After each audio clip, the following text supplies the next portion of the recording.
Greetings, world. Welcome back to the Hip Hop Scholar Podcast. I am Melanie, the Hip Hop Scholar, and tonight we have the honor of sitting down with the man who wears many hats, Aaron Johnson. He is an author, entrepreneur, fitness leader, and executive. But above all, he is an example of what happens when discipline, resilience, and purpose meet opportunity. Aaron is the author of the inspiring book, Don't Be a Dumb Jock, where he challenges stereotypes and urges athletes and non-athletes to embrace their full potential both on and off the field. He's also the director of operations at Aaron Johnson Fitness Club, a space dedicated to empowering individuals to strengthen not just their bodies, but their mindset and lifestyle. On top of that, he serves as sales and marketing executive for Team Skate Buds, proving that his expertise extends into innovative business and community-driven initiatives. An educator with plenty of degrees, Aaron has taken the lessons learned from his university days and applied them to every facet of his journey. His life's work has been about breaking barriers, shattering expectations, and investing in people's potential. Whether they are athletes, entrepreneurs, or anyone seeking to excel in their craft. What makes Aaron truly remarkable is that he is not confined to just one lane. He represents the intersection of sports, business, leadership, culture, and yes, even hip hop with its relentless hustle and unapologetic authenticity. Just like hip hop's greatest voices, Aaron Johnson embodies the message, you can't box me in, you can't write my story for me. I will write it for myself. So tonight, dear hip hop family, we don't just welcome a guest, we welcome a visionary, a motivator, and a living testament to what happens when you commit to discipline, faith, and hard work. Distinguished guests and honored friends, please join me in giving it up for Aaron Johnson. I want to clap too for that introduction. Thank you. Oh yeah. Welcome, Coach Johnson. As your athletes tell you, how you doing today, sir? I'm doing good. It's a good day, beautiful day, and I got my workout in today, so it's been a good day. How about you?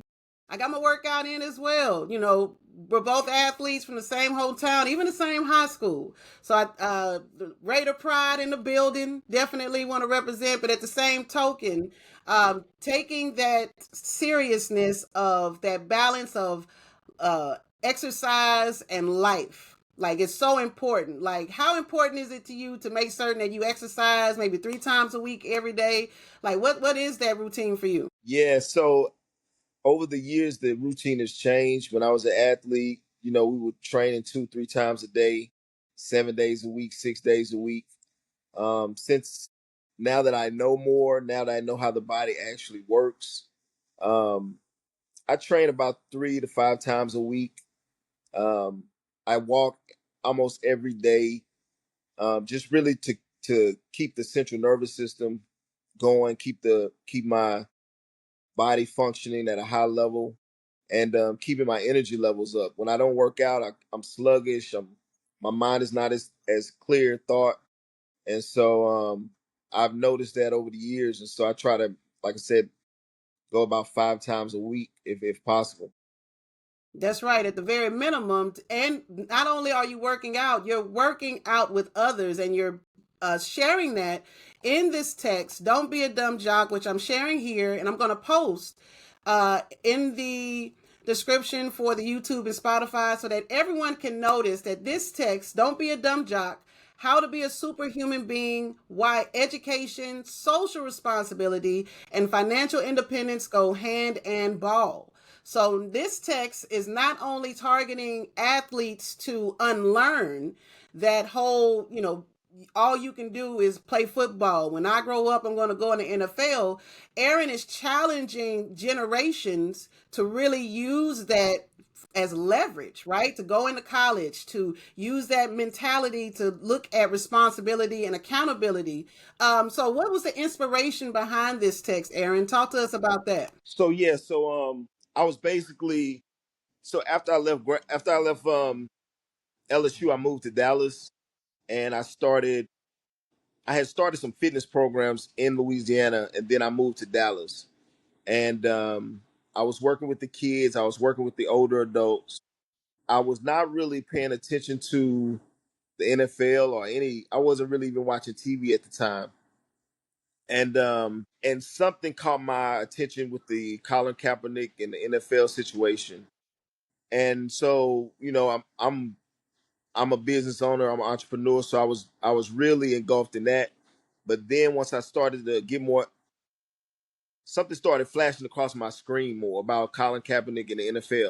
Mm-hmm. So the second year he was doing this, I was like, let me look and see what's going on. Actually, let me see what is the deal.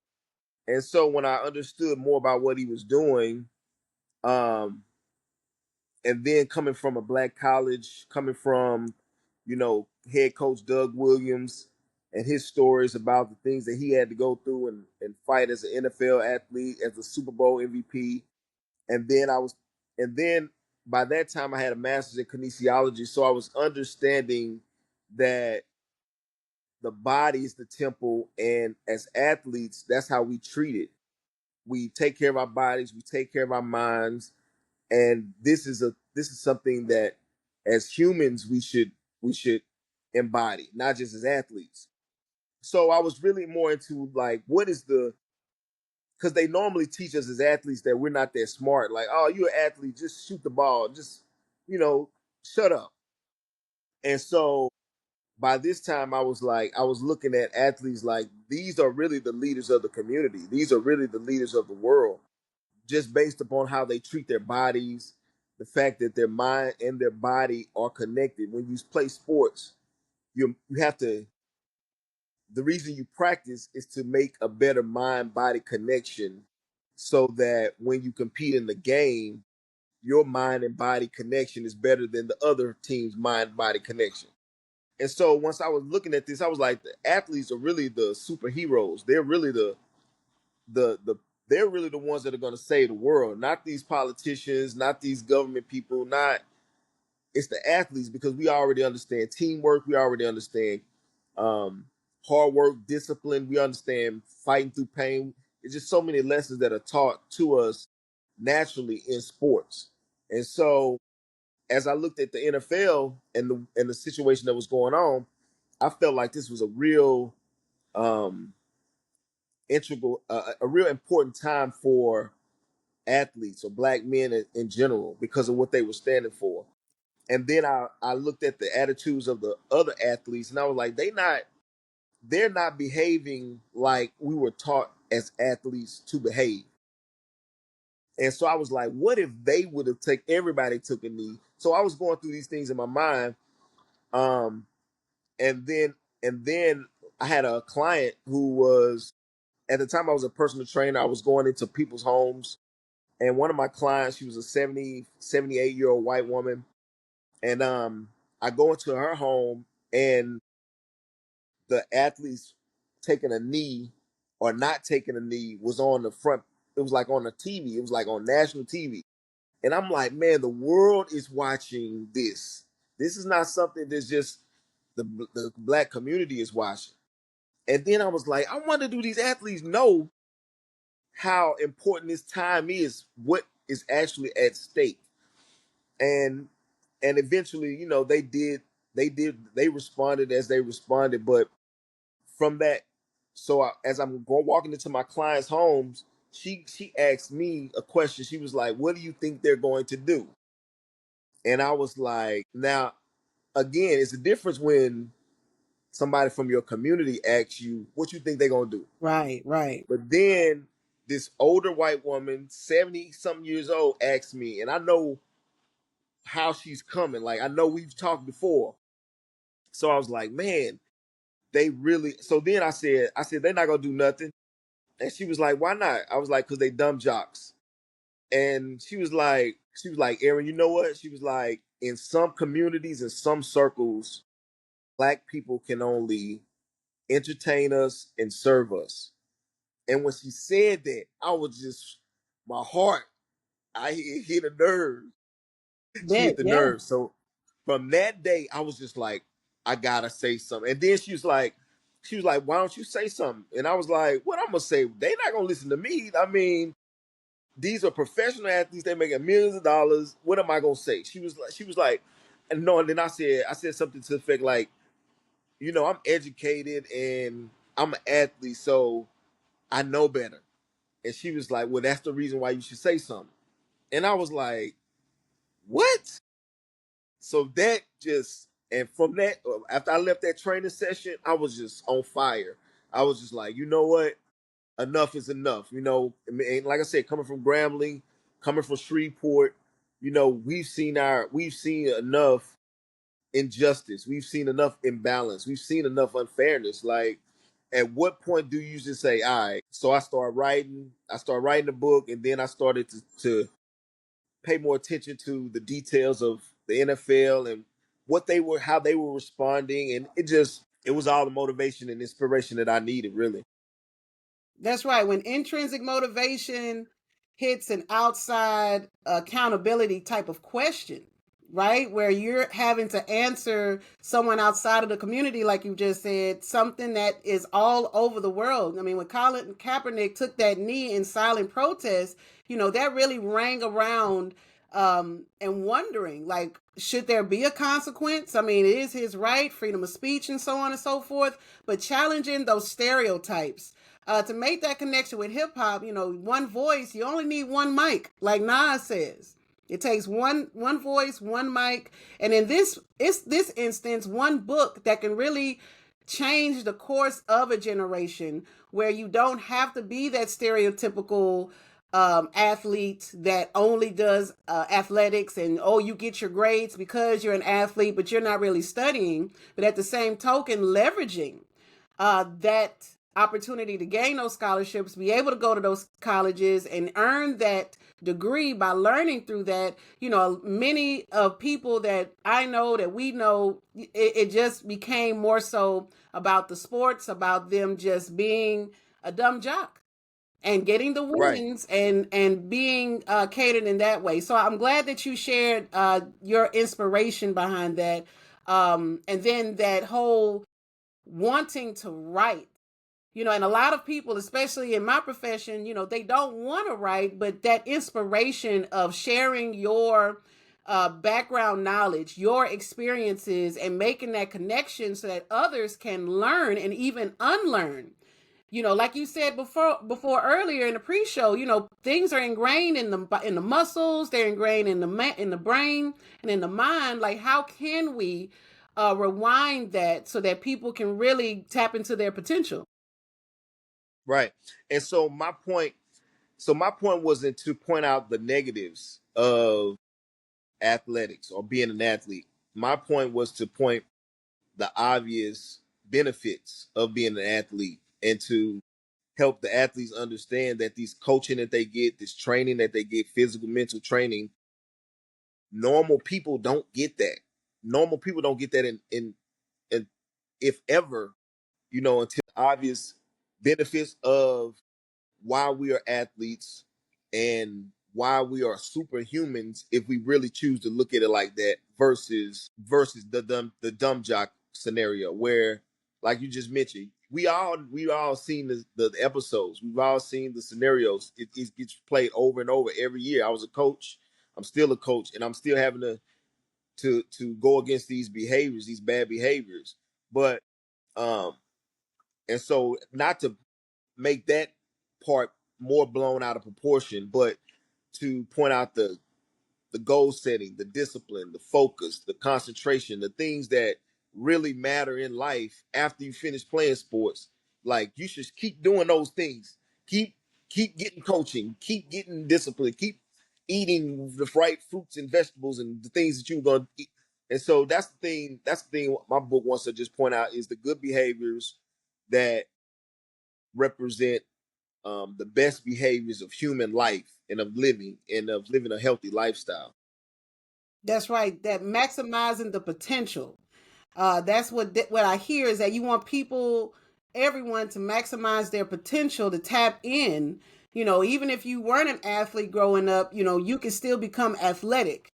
And those who were Exactly. athletes, still maintaining, growing, and like you said earlier, changing that routine, because it benefits more than just, the wins and the points, but it's so much greatness that's in there when you're able to tap into your full potential and have that balance of energy, of nutrition, of your time. That time as an athlete and taking the time to work out, that's also something. But I like how you empower people through this text. And so from athletics to business to authorship, shout out to Grambling as well, and every campus that you've been as a student and as a coach.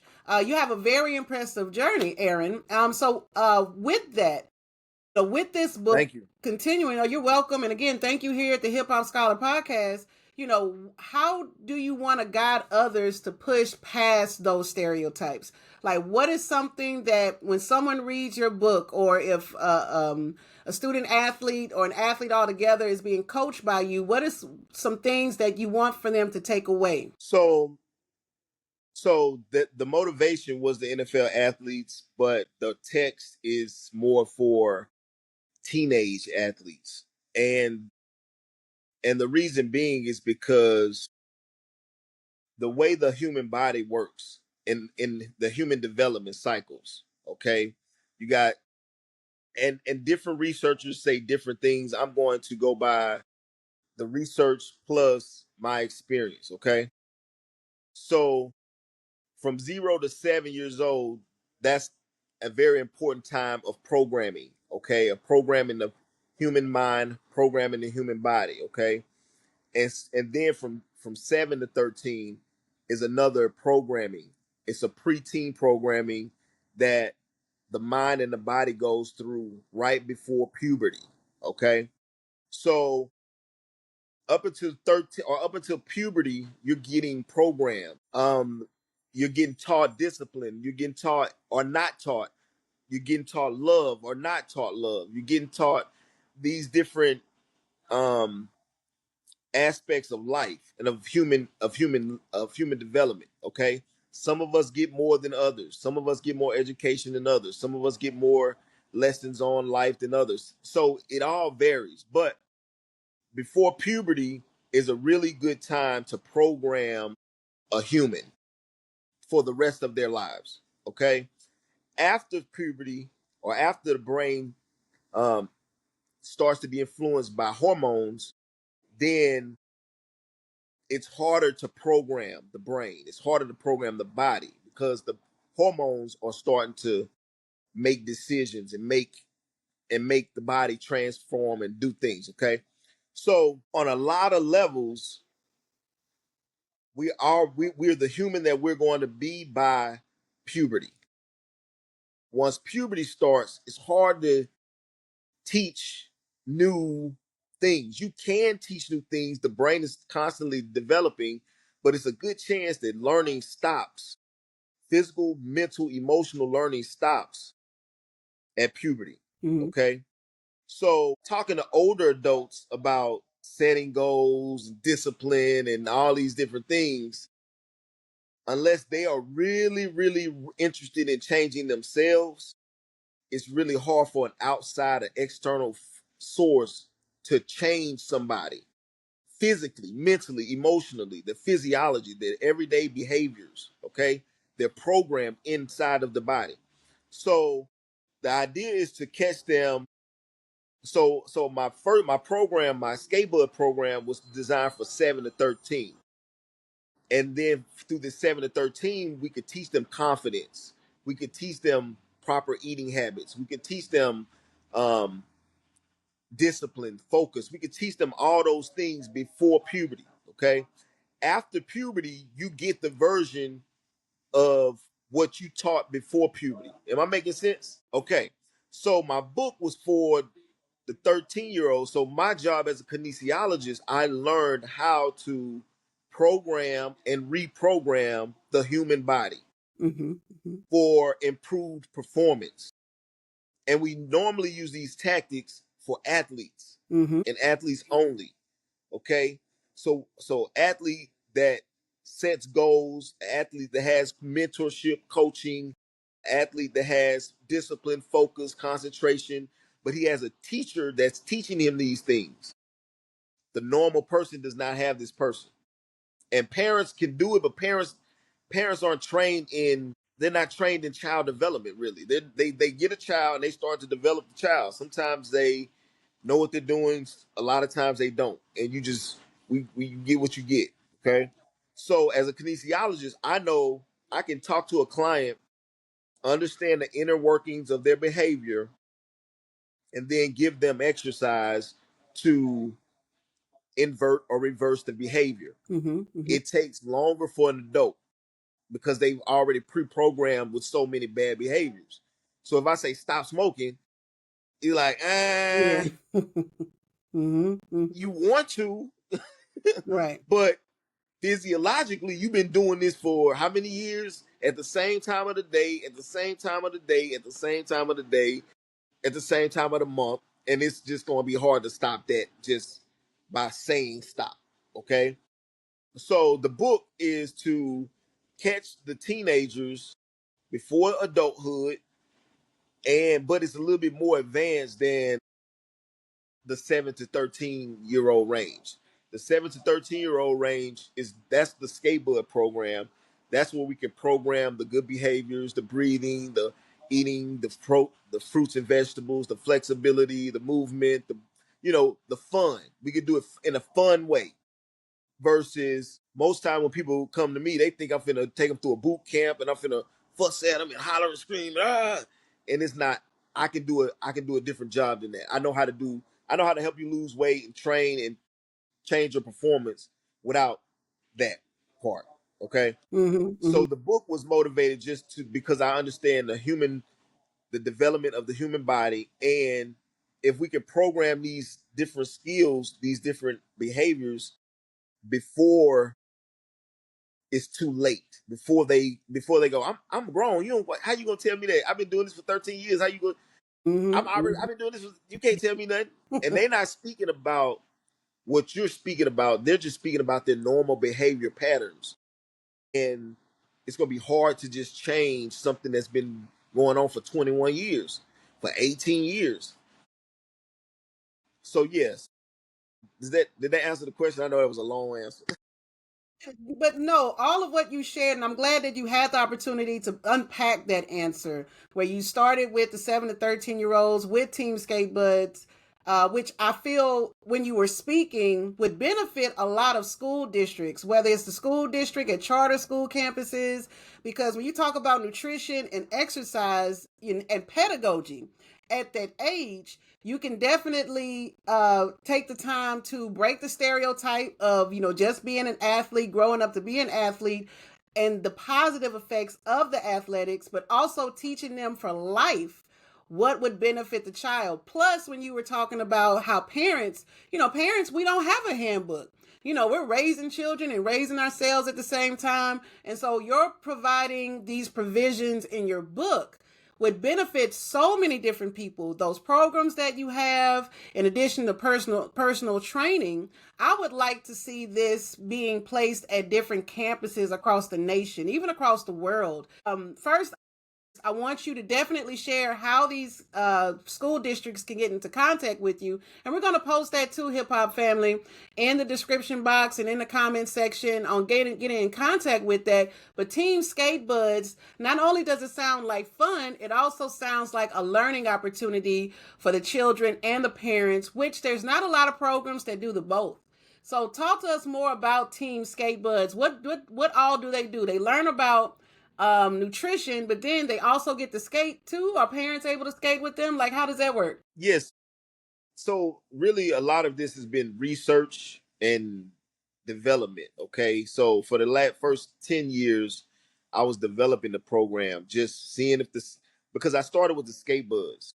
And when I started with the skate bud strap on heel skates, and I thought it was for me, it was just for me, I saw the Heelys and I wanted to try the Heelys, but I was too old when the Heelys came. I was like, man, that is cool, but I was like in college. So I'm like, I'm not trying that. That's for kids. When I got the skateboards, I was like, man, let me try that. Let me do that. And when I did, I was like, man, this is too much fun. Like, this is unbelievable. Like, I can't believe I'm doing Mm-hmm, it. mm-hmm. So I was like, man, I need to get this in front of the schools. I need to get this in front of like a school because I was substitute teaching at the time. But when I took it to the school districts, they was more like, this is not safe. The kids gonna fall, they're gonna hurt themselves. Which was a reasonable, it was a reasonable response at the time. So I was like, okay, but I can't, this is too much fun for me to just to to to stop right there. So I took it to the Boys and Girls Clubs. The Boys and Girls Clubs bought a classroom set, and then they allowed me to come in, do a demonstration. And from the demonstration, I was like, it's not too hard, but this is just a new exercise that the kids have never done. So and a lot of it was confidence. I can't do that. That's what the kids said. I can't do that. And again, knowing as an athlete, as soon as you go, I can't do something, it's like, that's probably not where we want to start the conversation at. We don't want to Right. start with I can't do it. So I understood. So as I was watching the kids, I was like, some of them are just not strong enough. Then I was like, if I so I started. So then I started adding to the program. I was like, oh no. So then when I went to the Boys and Girls Clubs, one of the managers came to me. He was like, we need help passing this fitness assessment. He was like, if we pass it, we get more grant money, XYZ. I wasn't really even, I wasn't on grant money. I wasn't on nonprofit. I wasn't on none of that. I was on Skatebuds and I was on, let me see how I can make this work. And so when he came to me with the I said, show me the workout or show me the test. So I looked at the test. I was like, okay, balance, flexibility. Oh, I can help. I could do this. Mm-hmm. You know what I'm saying? So Right. I was like, so then I was like, okay. So I started to put a program together. So they gave me the kids. I had the skates, and then I was like, all right, y'all. Before we do the skates, we're gonna do this. And so over time, I was developing this program, and the kids was coming back like, come on, we doing the skates today. And so I was like, ooh, like, hold up, I need to tap into what's going on. So the kids took the test, they passed the test, highest percentages ever. And then I was like, now I'm supposed to get paid for this. You know what I'm saying? Like I'm supposed to, this is gonna work right here. So that's kind of the journey. So then after I left the Boys and Girls Clubs, I went to the next Boys and Girls Club. I went to the next Boys and Girls Club, and I was volunteering. And the more that I did it, the more I understood what the kids needed. I understood what they were looking to accomplish. I understood why some of them didn't want to do it. I understood that at about 13 years old, they got their hormones started to kick in. So it's like they got something else on their mind. So I was like, all right, skateboard's not for the older kids for right now. And so over the time, like I said, 10 years plus years, I was seeing small wins, but I was seeing big wins. But it was enough to just for me to keep going, keep pushing. And like you mentioned, when I took it again to the when I took it back, when I took the skateboard fitness camp to the schools, to the urban independent school district, they was like, yeah, we'll do this. Let's pilot this program. And so it's been one thing after the next. And I just wanted to make sure that I brought a product that worked, that was real. The kids didn't get hurt, and I was able to proof this over 10 plus years of doing kids. We work with I want to say hundreds of thousands. I know that might seem like a lot, but summer after summer we doing 10,000, 20,000 kids in over the summer. The school district started to pick up the program. Now it's in the urban independent school district. Now it's in the Dallas independent school district. Now it's in Shreveport. Yeah. So and so it's just, but we've had some success, but to get it to the point where you just mentioned, you got to have a little bit more knowledge. You got to have a little bit more understanding, and then you got to meet the right people at the right time. And so, a lot of this stuff is happening right now as we speak. Um, and it's exciting it's exciting for you to call me and then go, let's talk about it. And so thank you again. And yeah. I mean, so needed. I'm so grateful for you breaking that down for us with the hundreds of thousands of students that you've already been able to teach confidence, to build stronger children, because that's what the old proverb is. It's better to raise up strong children than to try to fix broken men. And Exactly. in this society, it is so important to make that impact to the youth, But what I don't hear a lot, and what you're saying, is that you're conducting research. You are experimenting, trial and error. I mean, really committing to your own case studies for a perfect product. You're not just trying to put something together on a flyer and say, hey, we're going to do this. You're using tried and true methods and strategies, including the administration of these organizations that you're with, to try to build these students and meet the standards, which again takes alignment, takes that business mind, that educated mind, but also that want for better in the community. And all of that is very not only important, but it's really a showmanship of faith, of knowing that, you know what, I may not be getting paid, I may not be getting the money, but you want to help. You genuinely want to help because, again, that conversation, planted a seed there of, wanting to unlearn, and people unlearn this stereotype, especially people that look like us, on the expectation of, okay, we just going to be here to use our strength and shoot these shots and run this lane and do those things, when in all actuality we can build stronger, we can build better our communities and with ourselves when it comes to our children, and even with our parents. In those boys and girls clubs, sometimes they have students that are in areas that may not get access to a skating rink. They may not be able to actually go skating. They may not have ever skated in their lives. So to bring that to these organizations, and then not worry too much about a dollar, that's where God's going to bless you, Aaron. I feel very strongly about that God is blessing you for you being diligent and making certain that you are maximizing potential and giving that gift of your knowledge with that master's in kinesiology to these places where, it's not anyone coming in with that type of a knowledge base. They may come with a ball, they may come with a kickball and say, hey, let's play this game, but you're really trying to build better and teach them to make it their own. And that's what stands out. That's exactly what I hear you say, is that you're passionate. Your passion is there. Your research is absolutely present. Your whatever data you're compiled, you definitely share and speak that, and that connects to hip hop. We talk things about hip hop on this podcast, but at the same token, you have that mentality, that authenticity of making certain that what you have is something that's authentic, and that's what's going to last and what's going to make a positive impact to your stakeholders and to the organization that you're supporting.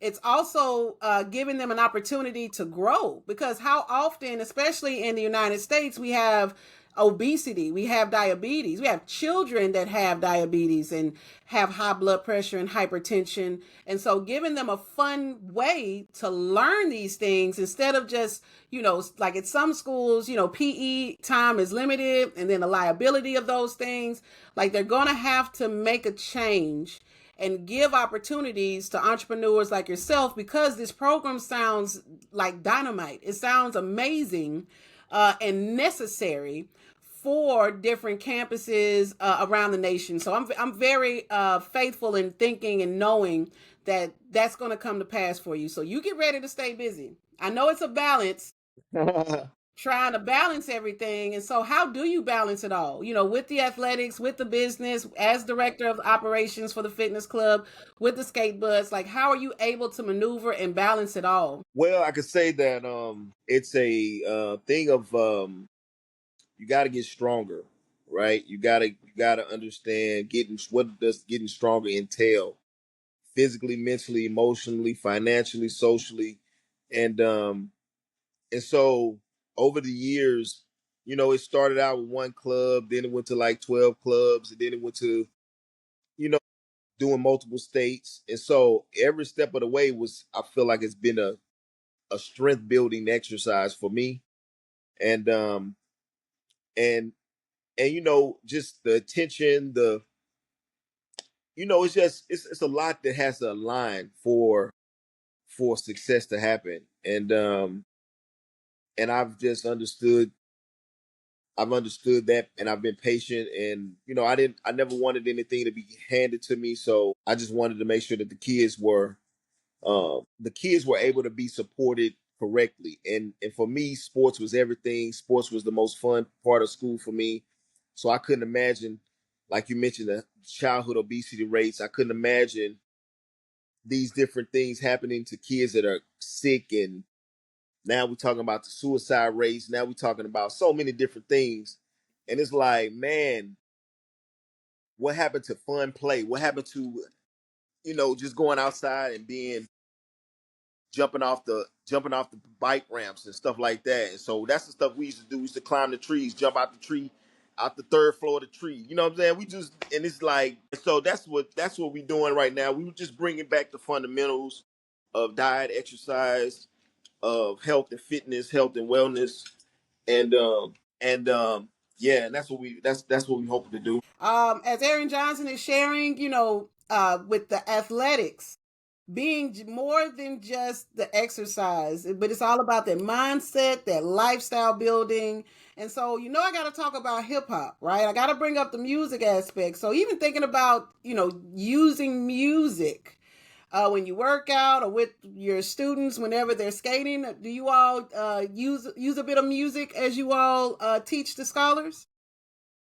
Now I'm about to go into another level, okay, real quick, all right. Come on with it. And Yeah. and this and we talking a health conversation. This is health we talking about, all right. This is a Yeah. health conversation. This is not Aaron giving his opinion. This is we just talking health. All right. And so when we talk about health, one of the main tenets of health is hearing and the vibratory frequency of music and what it does to the body at the cellular level.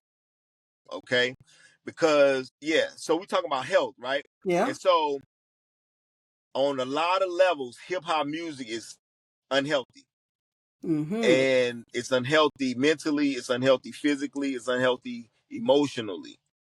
And so for myself, once I understood this, once I understood, you always know that music has an effect on you and it has an effect on you, but we don't normally relate it to health.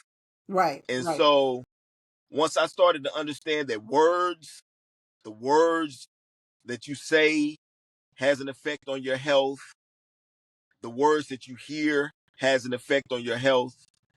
Um, a lot of the hip hop music I stopped listening to. I still listen to some, but for my own vibratory frequency to come up out of the depression or to come up out of the anger. The anger. I was angry. I was an angry guy, okay? Mm-hmm. And so I didn't understand for a long time I didn't understand that the music was inducing the anger. And I had to do my own healing. So we're talking childhood traumas. I had to go and revisit all these things in order to claim that I understood what health was, not just from my client's perspective, because I was talking to them and I'm talking to the kids, but then at the same time, I was steady getting stronger myself. So I listen to Jay-Z. Okay, Jay-Z is my favorite artist. His conversation is less unhealthy. I would say it's not unhealthy. It's he has a positive storyline. Okay, Very when much you so. start talking about shooting people, killing people, it's just a bad narrative for your health, emotionally, mentally. I had to stop listening to that type of music. Okay, and I tell my students this. We have this conversation. If they're before 13, we have this conversation. After 13, because I got some young men that I'm mentoring, and all they listening to is this, and I'm like, bro, the fastest way to find yourself in an unhealthy situation is to repeat these words. I'm a ratchet, I'm a ratchet, I'm a gremlin, I'm a gremlin, I'm like, bruh. And I know you want to listen to it. Go ahead. I'm not telling you what to do. I'm just telling you that from an emotionally healthy perspective. And some of y'all are coming from emotionally damaging situations. This might not be the best thing to listen to and to repeat over and over and over to yourself. Okay? And so my relationship with hip hop has changed over the last few years. I still have to find music that is relative, But I'm very picky about what I let into my energy, what I let into my ear, the words that I Right. repeat to myself. Yeah. And it's starting to work. I'm seeing the outcomes in my life because I stopped listening to a lot of this stuff. I know. So that's I still love the hip hop. I just think that if we're gonna have a conversation about health and how to be more health conscious, we have to bring up the music and we have to dissect the words to let people know this is the type of music that sends you to prison systematically. Right. Not Aaron is not saying Aaron ain't making this up. Aaron did the research. Aaron looked at the statistics and said, "Ooh, they Mm-hmm. don't know this." So anytime we having a conversation, for me personally, I have to bring up what are you listening to with my clients? What music are you listening to? You know, if you want a man, you might want to stop saying I don't need no man. Ah, Right. Right. I'm just saying Mm. I get it. Go with the flow, but it's certain messages that you just cannot keep repeating to yourself and expect a positive outcome or expect a healthy outcome. Absolutely. Absolutely. Everything you just shared and stated, Aaron, is facts. It's supported, and I support it 1000%. Vibratory frequency, being very selective in what you listen to. That's another reason of this podcast is that I get to interview different artists, some upcoming artists that have been in the game for a long time but don't have the notoriety that I feel like they should, because the messages that they present I feel should be more mainstream. But just like you shared, Aaron, a lot of the mainstream music that when you turn on the radio or you go into social media, it's not the best music, definitely not the best lyrics that children and even adults should be saying over and over and over again. And that is definitely a scholarly discussion of health and hip hop, health and music altogether, where we do have to be conscious of what we listen to. We have to be very targeted of protecting ourselves, of protecting our identity, where no, you shouldn't be saying that you're ratchet. You should not be talking about, that this negative speech of who you are and where you're from, or this demeaning, degrading type conversations. That's not what hip hop started out to be. Hip hop was about that consciousness, about knowledge of self, about being able to, be powerful in whatever situation that you've been in. But at the same token, it has had these nuances of trying to bring people down, right? And you're absolutely correct. So Jay-Z especially is one of those who has had a longevity of in the music business as a musician, as a rapper, as a lyricist, and as a businessman. And we talked about that in one of my other podcasts about how he can go from Dead Presidents to Legacy 444 and be able to teach through his lyrics, to teach through those rhymes.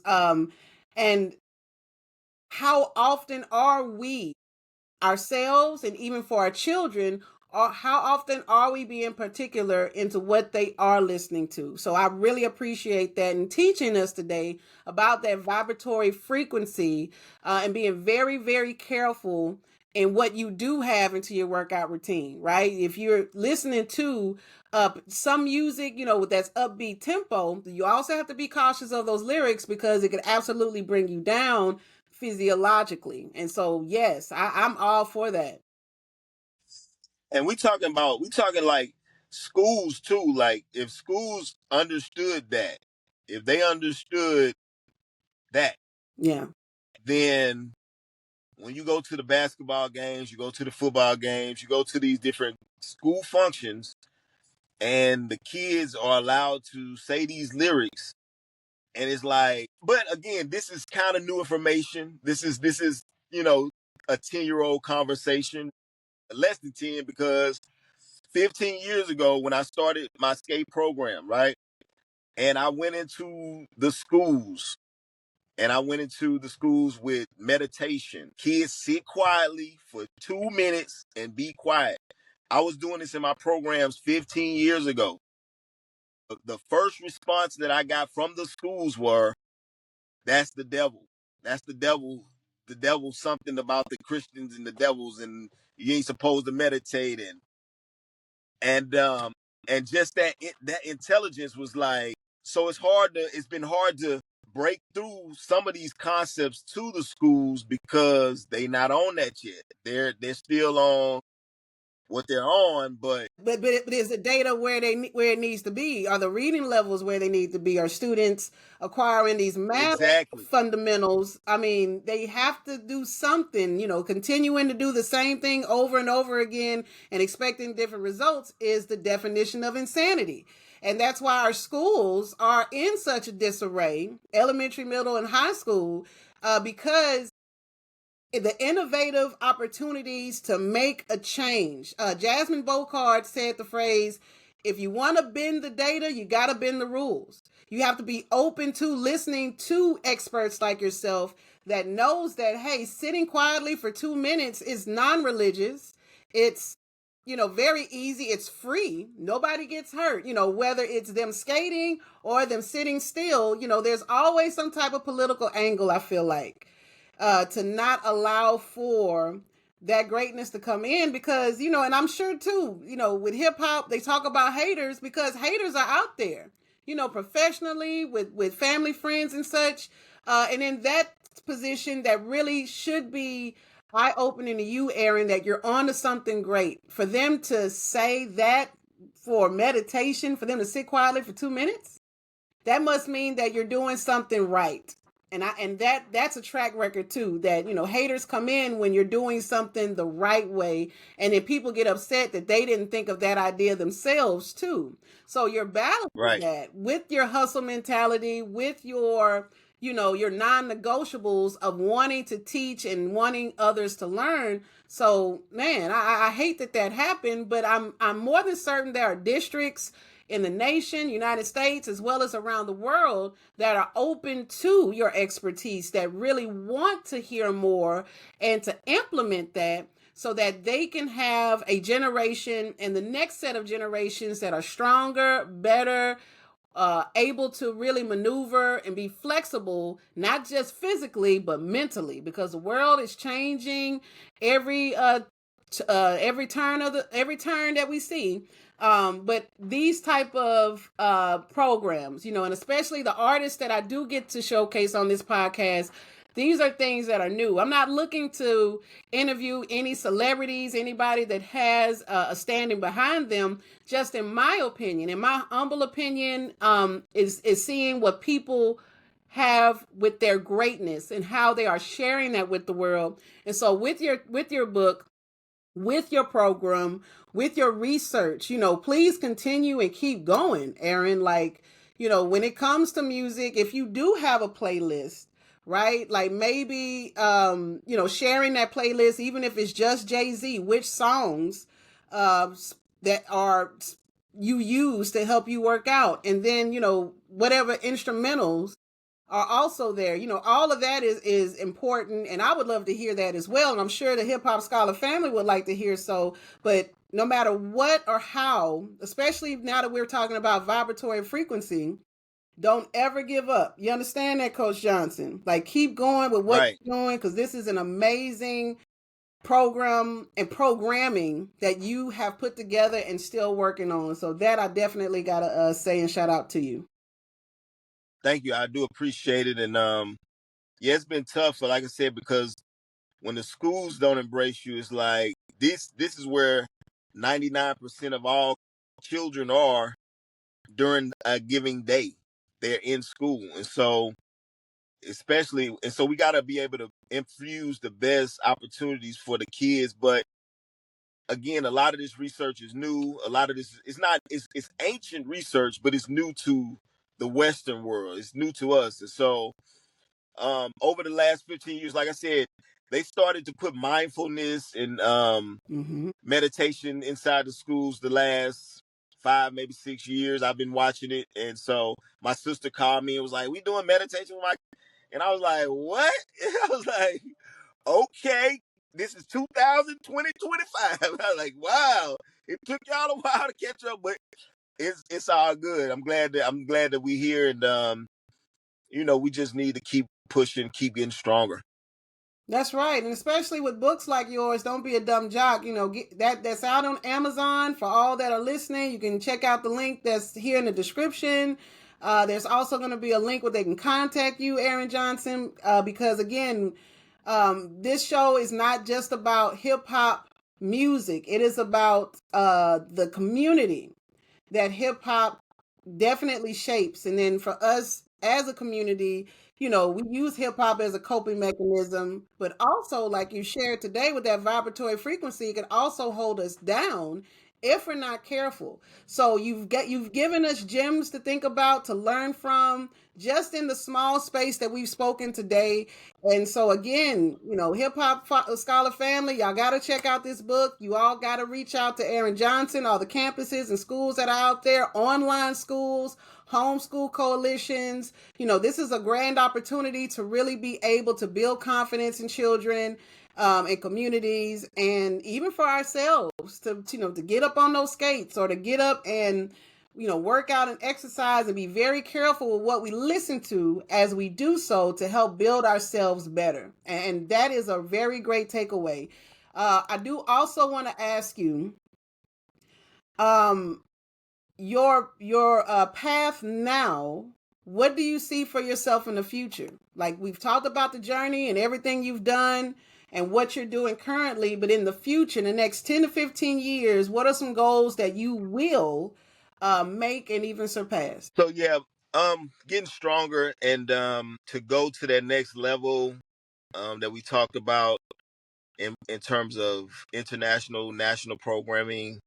Um, it's gonna take some more attention. So now I'm out of the research phase. I have some data to back me up. In 2022, the Boys and Girls Club in Atlanta, they measured my program officially, and gave me the data um, to back up to back up the information that I'm saying about the camps. And so now we present that information to the national headquarters of the Boys and Girls Clubs. So putting together a proposal for that.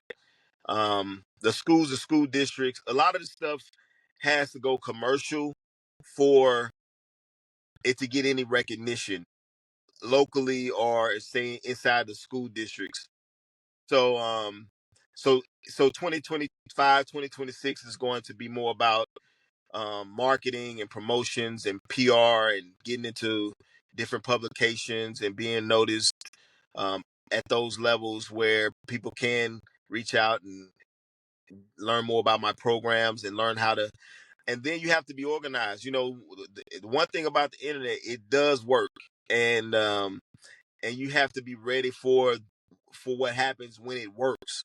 And so over the years, I've burnt myself out several times in the pursuit of all of this. And so now it's more about balancing my time, balancing my energy, staying healthy, staying strong, so that I can continue this pathway, and getting the recognition, getting the accolades, getting published, and having these systems in place. The business part of it is you have to have the systems in place, and the systems cost, and the systems have to be run by the right people. And so I met a lot of people, um, but to get to that next level, you got to meet more of a different type of people, I would say. And so I've been traveling all over the country. I've been traveling different places to like I said, to do the research. Now it's just time to um, put the mass marketing, the mass media behind it. And so that's what I'm gonna be doing over the next, for sure, 2 to 3 years. Um, and we'll see what happens. I got some things that's gonna happen this year, in the next couple of weeks, that's going to be bigger than ever, or bigger than I've done in terms of PR and publication. So I don't want to talk too much about it. I'll just give you that. I'll just drop that dime. I'm moving in silence more than ever, because, like you said, those haters. I never really paid attention to haters. Like, I knew they were there, but I just never, like, even when we was playing in high school, and they was like, this little short dude playing quarterback, and I heard them, but I really wasn't. They didn't. I wasn't distracted by them. Now I'm starting to notice that the haters are more visible. They want to be seen. They want you to know, like, it used to be 10 years ago, it was like slick hate. It was like side cap. Right. Now Right. it's like, no, fuck you. And I'm like, fuck me? Not Right. me. So I'm having to, and so knowing, and There you go. this. Oh yeah, definitely. That when opportunity meets preparedness, right? That is a knockout punch right there. And with everything that you have shared with us today, you have taught us a lot. You have shared your passion when it comes to these things. I want to leave space open for you to come back on the Hip Hop Scholar podcast to share all those great things. We're just little people here, but we definitely see greatness within you, and you see greatness within others. And that's what I absolutely want to showcase. And I want to just remind you of that people see the greatness that you are, and what you're doing for others. And the Lord will not let you do that in vain. And you do your own meditation. You sit back and you wait for that to come to you, and it will come to pass. It is coming to pass. And just super proud of where you've been and where you're going. And I want you to leave us with one lasting word, maybe even an exercise you think we should all try, just to round out the podcast for us today. There you go. Before, tell them to keep that same energy. They keep that same energy. Yes. No, that's So right. yeah, Awesome. I'm so proud. I'm so happy. Thank you so much for that as well. I want to send another shout out to the text. Don't be a dumb jock. How to be a superhuman being. This is out on Amazon. Get you a copy. You can get it on Kindle, hardcover, paperback. Your girl Melanie, the Hip Hop Scholar. I am definitely going to get me a signed copy one day from right. Aaron Johnson for sure. But definitely want to shout that out. Hip Hop Scholar family. We talk more than just hip hop. We talk about all the scholarly things that affect us. And definitely the words of the day, vibratory frequency. Let's be mindful and cautious about what we listen to, even in our workouts, because it can affect us in a very negative way. So we want to definitely build better and maximize our potential. Thank you again, Coach Johnson. And with that, Hip Hop Scholar family, we'll see you for the next one. Peace.